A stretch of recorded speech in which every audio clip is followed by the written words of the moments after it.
Buenos días, hermanos. Nuevamente estamos explicando y adentrándonos en la parashá número 9, llamada Vayeshev, cuyo significado es y se estableció. Y básicamente, pues ahorita cambiamos de personaje. Estábamos con Jacob y ahorita hacemos un cambio muy grande en cuanto al personaje. La parashá comienza con estas palabras, dice: entonces Jacob volvió a establecerse, que es el nombre de la parashá, en la tierra de Canaán, donde su padre había vivido como extranjero. Y dice, en unas versiones dice, estas son las generaciones. En esta versión de la Nueva Traducción Viviente dice, este es el retrato de Jacob. El relato, perdón, de Jacob y su familia, porque realmente es un relato de la historia de un hijo en particular. Lo importante de este personaje es su semejanza con el Mesías. Y esa es el meollo por lo que el Señor ha dejado incluido en este estudio, esta vida de este hombre tan sorprendente que desde los 17 años muestra ser una persona no como sus hermanos, sino que sobresalía sobre ellos. Y como recordamos, su padre pues fue un hombre que sufrió mucho también. Si nos ponemos a analizar la vida de los tres patriarcas que acabamos de estudiar, pues podemos ver que Isaac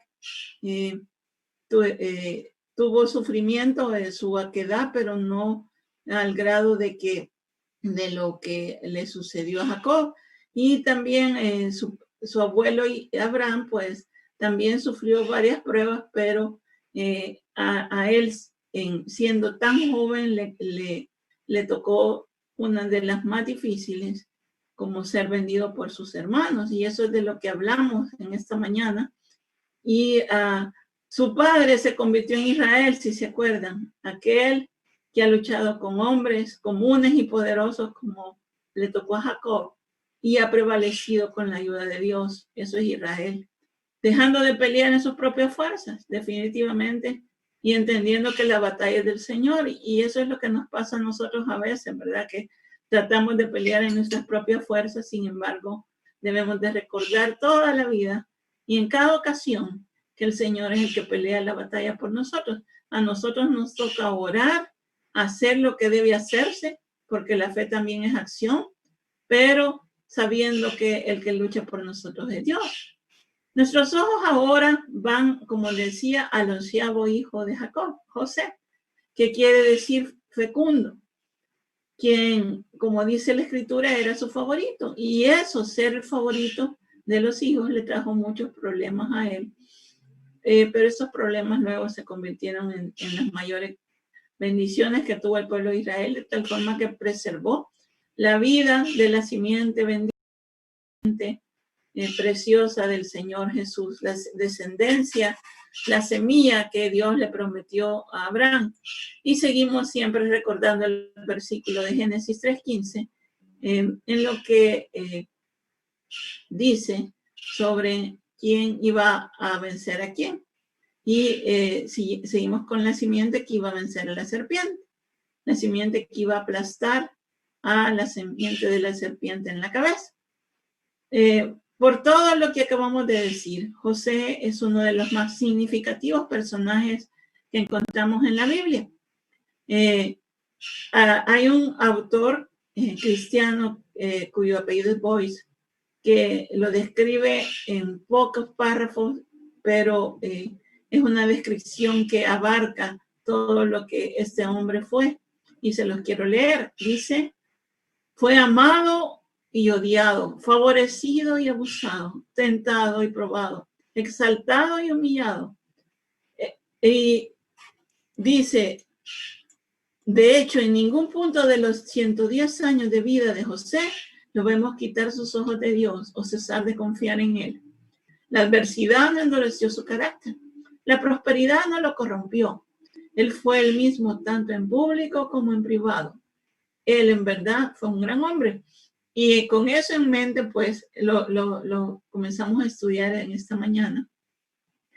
Enoc demostró el caminar por fe. Noé demostró la perseverancia de la fe. Esto me encantó también. Abraham demostró la obediencia de la fe. Isaac demostró el poder de la fe. Y Jacob demostró la disciplina de la fe.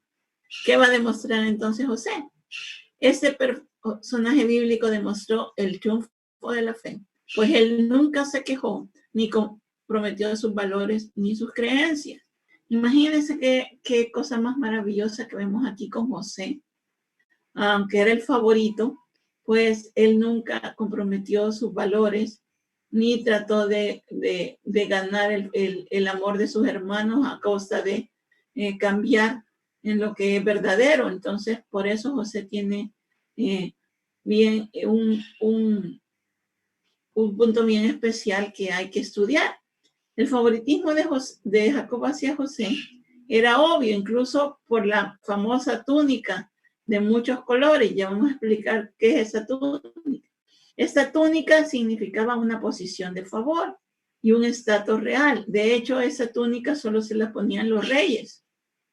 Y también a través de esa túnica, José estaba dándole el otorgamiento de la primogenitura perdida por sus hermanos mayores por diferentes circunstancias conocidas. Bueno, si nos vamos a los hijos de haciendo aquí un recuerdo de lo que ha pasado con los hijos, pues podemos empezar con Rubén. Rubén, como estudiamos en la parasha pasada, pues Rubén mancilló la cama de su padre, por lo cual él perdió sus derechos de primogenitura. Luego sigue en la lista Simeón junto con su hermano Leví, pero también en la parasha anterior vemos cómo ellos, por defender a Dina, se portan de una forma prácticamente cruel y su padre dice que no son dignos de llevar una primogenitura de alguna forma. Y luego seguimos con Judá. Judá, como vamos a ver más adelante en la bendición que Jacob le da a sus hijos, va a ser el primogénito de esa línea, pero para ser rey. Y este va a ser el primogénito de la línea para ejercer la salvación a sus hermanos. Esta túnica, como decíamos, le daba ese porte real y también hizo que sus hermanos lo odiaran. Como les decía, la idea real de la frase original hebrea de la túnica de muchos colores es la de un manto que se extendía desde la muñeca hasta los tobillos. Y no era la de un hombre trabajador del campo, sino que era una prenda de privilegio y de estatus. Es decir, al ponérsela a José, le estaba diciendo a sus hermanos que él iba a prevalecer sobre ellos. El favoritismo demostrado por Jacob hizo que sus hermanos se murieran de envidia y lo celaban constantemente, como dice Génesis 37:4. Pero por el contrario, sus hermanos lo odiaban porque su padre lo amaba más que a ellos. Claramente dice esto aquí en la Biblia. No dirigían ni una palabra amable hacia José. Imagínense vivir en ese entorno. Imagínense vivir en un lugar donde en su casa lo odian y solo puede acudir a su padre. ¿Por qué lo odiaban? Por esto mismo, por el favoritismo que mostraba su papá.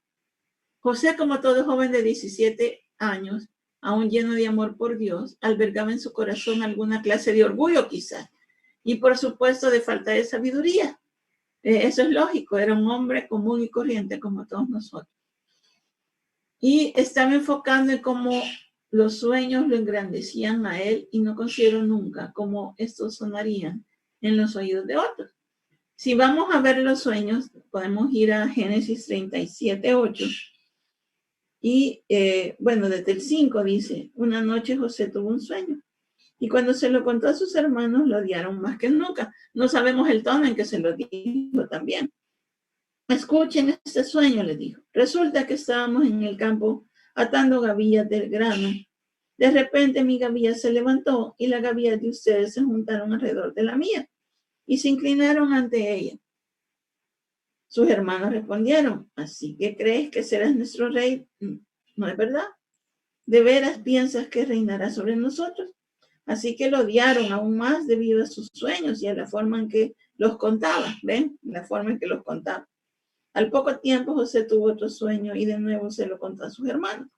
Escuchen, tuve otro sueño, les dijo. El sol, la luna y 11 estrellas se inclinaban ante mí. Esta vez le contó el sueño a su padre, además de sus hermanos, pero su padre lo reprendió. ¿Qué clase de sueño es ese?, le preguntó. ¿Acaso tu madre, tus hermanos y yo llegaremos a postrarnos delante de ti? Sin embargo, mientras los hermanos de José tenían celos de él, su padre estaba intrigado por el significado de los sueños, o guardaba en su corazón, como dice, de lo que Simeón le dijo a Miriam, la mamá de Yeshua, cuando lo fue a presentar, de que iba a ser el Mesías, el hijo esperado de la simiente de la mujer, y su madre guardaba en su corazón lo que había dicho este profeta Simeón en el templo. De la misma forma, su padre guardaba en el corazón como su hijo oró, y de tal forma que hasta él se tenía que postrar. Y aquí vemos dos sueños distintos y quiero enfocarme un ratito en esto. Bueno, el primer sueño que vemos es solo los hermanos. Y de hecho, si nos acordamos más adelante, y creo que esto es de las porciones de la Biblia que más hemos leído y de la cual todos hemos escuchado, pues los hermanos llegan y se rinden a él, creyendo que era, y que de hecho sí era, ¿verdad? Pero no reconociéndolo y viendo que era el virrey en Egipto. Y pues este sueño se cumplió. Pero el sueño que no vemos que se cumpla ni en ninguna parte de la escritura es el de las estrellas, de que tanto las estrellas como la luna y el sol, que representaban a su mamá y su papá, se iban a postrar ante él. Y eso es básicamente el sueño. El primero era acerca de la vida terrenal. El otro sueño estaba implicando al Mesías que vendría, que primero iba a ser el siervo sufriente y ahora iba a ser después, así como lo fue el virrey de Egipto, el Señor Jesús va a ser el Rey de Reyes y Señor de Señores cuando venga, cuando regrese con su ejército en Armagedón, y también desde que se fue al cielo, pues fue coronado como Rey de Reyes y Señor de Señores. Bueno, como esto ya lo explicamos, y la nación de Jacob y aún Efraín, las demás naciones representadas por Raquel, doblarán sus rodillas ante el Rey de Reyes y Señor de Señores. El segundo sueño, que quizás el que causó más malestar, que les decía, estaba hablando exactamente del Mesías. Era un sueño profético, no sobre José mismo, sino sobre de quien José representa una sombra del Mesías Yeshua. En este sueño, que lo acabo de leer en Génesis 27, del 9 al 11, aún su padre y su madre se postraban ante él, por lo que no podía ser más que ante el Rey de Israel, ante Yeshua, el Redentor de la humanidad entera. La nación de Israel, que es Jacob, y aún Efraín, las demás naciones representadas por Raquel, doblarán sus rodillas ante el Rey de Reyes y Señor de Señores. Y todo ojo le verá, y toda lengua confesará que Jesús es el Señor, el Rey del universo. Bueno, en Génesis 27, 14, vemos cómo va evolucionando esta historia, y vemos que su papá le pide a Jacob que vaya a ver a sus hermanos. Él, si se acuerdan más adelante de lo que acabamos de leer, dice que vivía con la familia de Bilha y Silpa, con los hijos de él, y él daba reportes sobre ellos. Entonces su papá en el 37:14 lo manda a ver dónde estaban sus hermanos. Pues se suponía que estaban en Siquem. Aquí dice, ve a ver cómo están tus hermanos y los rebaños, porque habían salido a apacentar aquí a Siquem. Dijo Jacob, Luego vuelve aquí y tráeme noticias de ellos. Así que Jacob despidió a José y él viajó hasta Siquem desde su casa en el valle de Hebrón. Aquí tenemos el viaje que hizo el personaje que estamos analizando. Él salió de Hebrón, pasó por Betel en su camino y llegó a Shechem o a Siquem. Y más o menos estaban aproximadamente a unos 50 kilómetros sus hermanos a pastorear ovejas, según lo que habían dicho su padre. El viaje de José hacia la tierra de Siquem era muy peligroso. ¿Por qué? Es la región donde Dina y su hermana había sido violada y además era la región donde las caravanas pasaban, también las caravanas de, como vimos que pasa con las caravanas de ismaelitas y de otras tribus, pasaban con sus mercaderías y muchos de ellos no tenían buena reputación y eran bien violentos. Bueno, entonces el propósito de esa travesía era llevar shalom a sus hermanos. Eso dice en el original. Ve a ver si tus hermanos están en shalom y regresar donde su padre con el buen reporte de que estaban bien.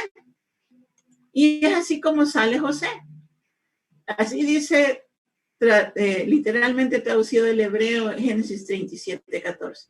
Mira la paz o el shalom de tus hermanos y la paz o el shalom del rebaño y tráeme palabra. Es decir, que le cuente cómo estaba en shalom. Vamos a hacer un análisis aquí de la palabra shalom. Lo que le manda el papá a José que haga es que vea si esa palabra está con sus hermanos y con el rebaño.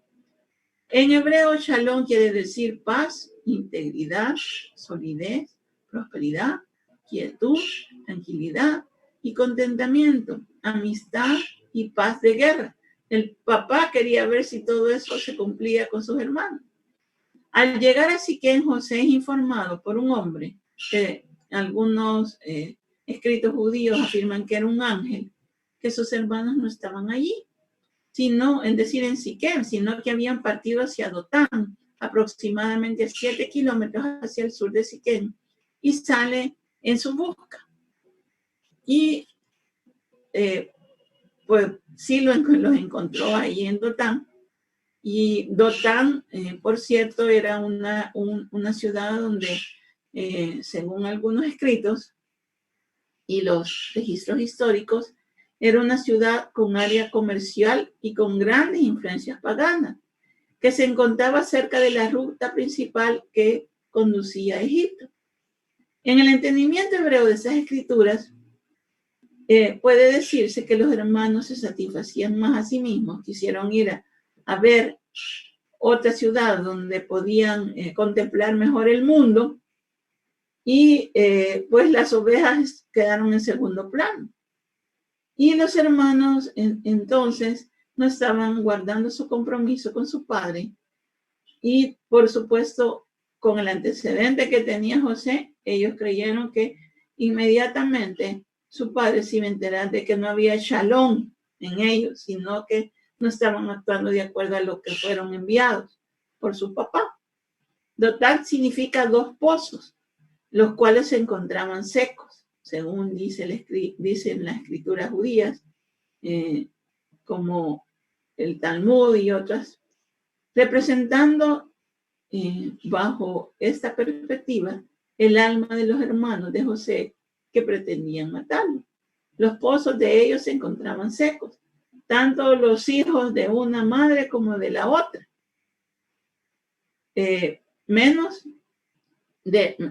Los hijos de una madre como de la otra, de una madre representado por los hijos también representado por los hijos de Bilha, y de la otra representada por los propios hijos de Lea y por los hijos de Silpa. Así que los dos pozos estaban secos de amor por su hermano. El único hermano que había quedado con el padre, que era su hermano, hijo de madre y padre, era Benjamín, que era más pequeño. Bueno, cuando lo ven de lejos, el original hebreo dice que los hermanos dijeron, vean, el Señor de los sueños se acerca de José. Entonces, ellos sabían, como ya les había dicho, que el reporte no iba a ser bueno. Y ellos planean matarlo. Sin embargo, gracias a Dios, aparece Rubén. Y Rubén le dice que lo metan en el pozo. Quizás uno de los pozos secos, como se llamaba Dotán. Esto es un ejemplo de cómo la amargura, los celos y la decadencia espiritual pueden venir aún a los hijos de un hombre de Dios como Jacob, y como vemos también con el hijo de un gran hombre de Dios como Isaac en Esaú. Si ellos se alejan de la palabra del Señor y se dejan ganar por su naturaleza carnal, van a actuar en contra de lo que dice la palabra de Dios, y eso también va para usted y para mí. Si nos alejamos de lo que Dios dice y nos alejamos del amor que Dios dice que le tengamos a los otros, entonces vamos a actuar con nuestra naturaleza carnal. Esa va a dominar nuestra vida y no la naturaleza de Dios. Así que hay que tener cuidado. Lo interesante, como decía al principio, es que José pues demostró en medio de esto que la amargura de sus hermanos no se metió en su corazón. Los hermanos cayeron completamente del orden de Dios y José permanecía en el orden de Dios. Al permitir que una fortaleza de juicio y de amargura controlara sus acciones y sus imaginaciones, su comportamiento no fue el mejor. Era un comportamiento ético no conforme a la Torá. Entonces vemos que ellos eligen delinquir y mentir a su padre a cambio de estar soportando o de sus celos por José. Así que José es metido en el pozo y después a Judá se le ocurre que no sea muerto, sino por ellos. Le dice aún que se libren de manchar sus manos de sangre y que mejor le digan a su papá que este muchacho fue comido quizás por una fiera y solo le iban a dar la túnica de muchos colores. Bueno, entonces, como vemos aquí en el relato que vamos contando, por eso es que también se llama relato esto, porque es una historia que quizás no necesita mucha explicación, pero de la que podemos nosotros sacar varias enseñanzas, es que definitivamente Yeshua no fue amado por sus hermanos. A los suyos vino y no los recibieron. Entonces, vino y nos salvó a nosotros. Y nosotros podemos ver cómo esto también se cumple porque al principio sus hermanos no lo querían al Señor, al igual que José, y no lo recibieron como deberían recibirlo, como el Mesías. Y él se manifestó a las naciones, así como se va a manifestar como rey en Egipto, José como el rey de ellos, a pesar de que no viene de su mismo linaje. Bueno, entonces, luego la historia nos cuenta que José es vendido, que hay un plan para matarlo, como lo hubo con el Sanedrín y con los mismos fariseos, alguna secta de los fariseos que lo hizo contra Jesús. Y Jesús también es vendido por Judas, por su hermano de sangre, y me refiero a la sangre hebrea, por 30 piezas de plata. Y pues aquí vemos también que así Yeshua nos compró y nos redimió, y aquí también la plata representa redención en cuanto a cuando José fue vendido. Era un indicio de que tanto José como sus hermanos serían en un futuro redimidos, y nosotros los que nos acercamos al Redentor, pues también. Por lo tanto, José es vendido, es sacado del pozo y es llevado por una caravana de ismaelitas hacia una tierra que no conocían.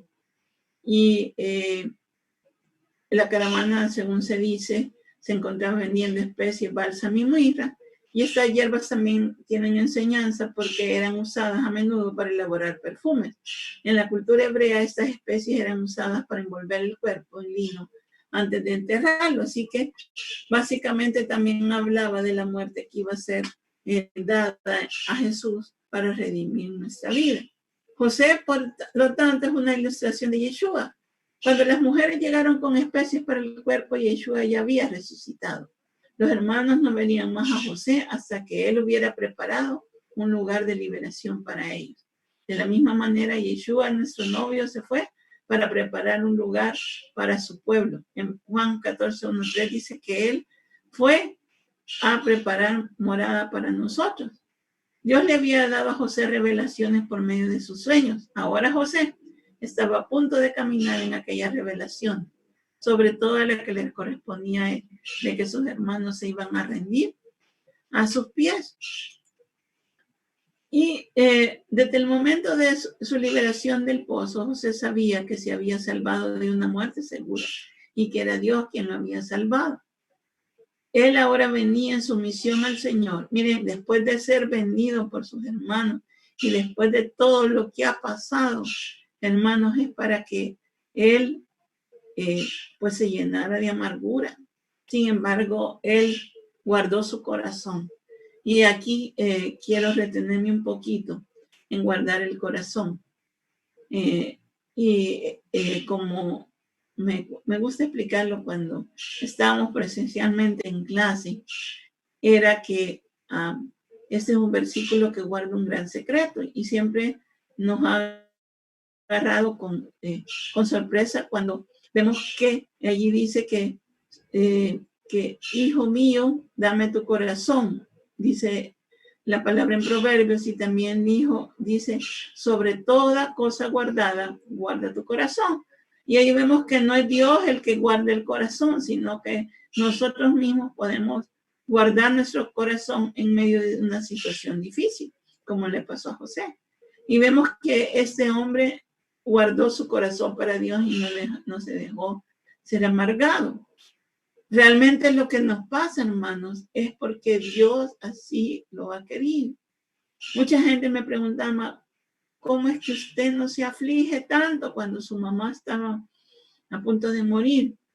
Simple y sencillamente, hermanos, les puedo decir con el corazón que es porque Dios me llenó de fuerzas para entender que si Él quería, la dejaba, y si no, pues no, y era su voluntad.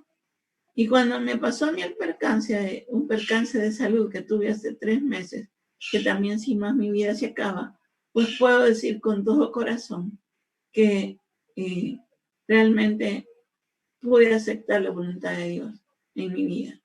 Solo pedí misericordia. Y eso es lo que nos enseña este hombre, José, a sus 17 años, no llenándose de amargura. Y podemos reflexionar que José puso por esto su vida sobre el altar con el fin de recibir una mayor vida en el Señor. Y vámonos a esos versículos con los cuales ya estoy por terminar. Romanos 12, del 1 al 2, que son bien conocidos, pero quiero leerlos de esta versión, la Nueva Traducción Viviente. Romanos 12, 1, 2. Dice así.